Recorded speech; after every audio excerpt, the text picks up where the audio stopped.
Alright, welcome to After Effects. This tutorial is going to teach you about the workspace. It's also going to go through some of the common problems that people face when they first start using it.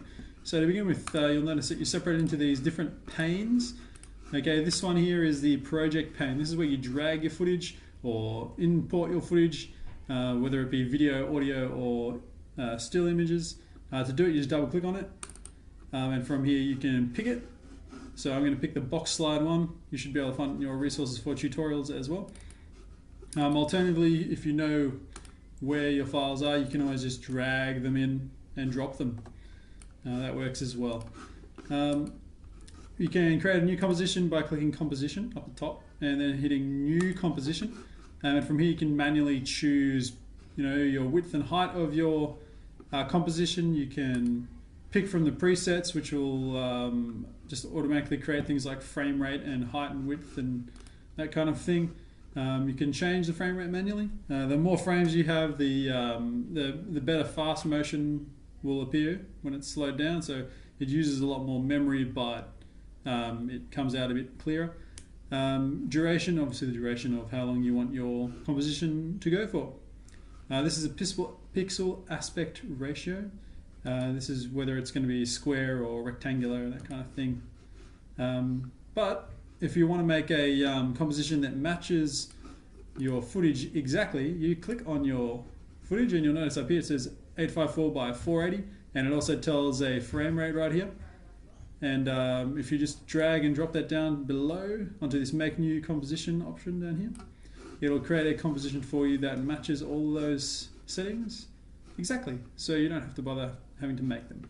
Additionally, if you don't want to drag in the whole video, just say you only want a section of the video, you could manually trim it down here in the timeline, but if you double click on footage in the project pane over here, it opens up in its own little box. Okay, you can see composition back here, that's our composition down the bottom, but footage is just the box slide one video by itself. And from here we can set our in and out points. So just say I only want footage from here, I click the in point, and you'll notice the little blue marker is erased from the start, and then we drag it to where we want it to end, which might be there, and I click on my out point. That'll trim out the start and the end for us. Okay, from here, all we're going to do is drag this footage back into our composition, and you'll notice, and you can see down here, that it has trimmed that stuff for us automatically. To view it, obviously I've got to either put it on the top, because pretty much top is foreground, bottom is background when it comes to layering. Okay, and you can see that it starts from here instead of playing all the stuff at the beginning, which was how it was before in this clip below, which was untrimmed. Okay, so that's your individual footage window. This will be used later on for things like motion tracking and rotoscoping, but we're not going to do that right now. Additionally, we've got this toolbar up the top here. These tools will be used later on in tutorials, but we have the selection tool, which allows us to pick objects in our composition, and we've got the hand tool, which allows us to move our composition around. You can scroll in and out using the zoom, obviously, or manually here. Okay, just remove this bottom layer here. We don't need that anymore. If I want to scrub through my composition, I can do that using the slider here, this little yellow marker, for example. Alternatively, I can just press up here on the preview and press play. And you'll notice this green bar, that is it's loading. So that every time you try and load something in a composition, it saves it to the computer's RAM. So obviously the more RAM the computer has, the more it can preview. Your ones don't have that much, so hopefully we don't crash out. Alternatively, if you click this option up here, which is RAM preview, or if you press 0 on your number pad, it will load it all for you, and then it will play again once it gets to the end, and it will include sound. Generally speaking, if you just press play, there will be no sound on your After Effects preview. But pressing this, or 0 on your number pad, will allow it to preload, and then it will play the whole thing in a loop with sound, which is always good.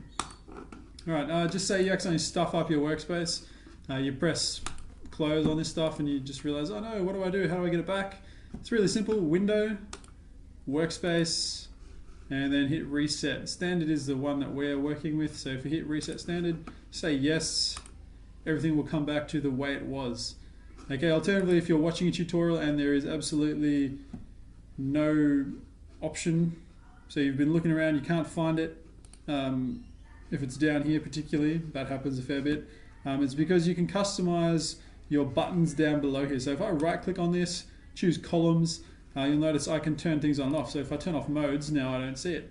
Okay, so sometimes someone might have used it before you even turn them off. Right click, columns, and you can just turn it back on again. Okay, it's that simple. I reckon that's about all you need to know for this tutorial. I hope you have enjoyed, and I hope the screaming children in the background haven't done your head in like they have mine. Alright, thanks for watching.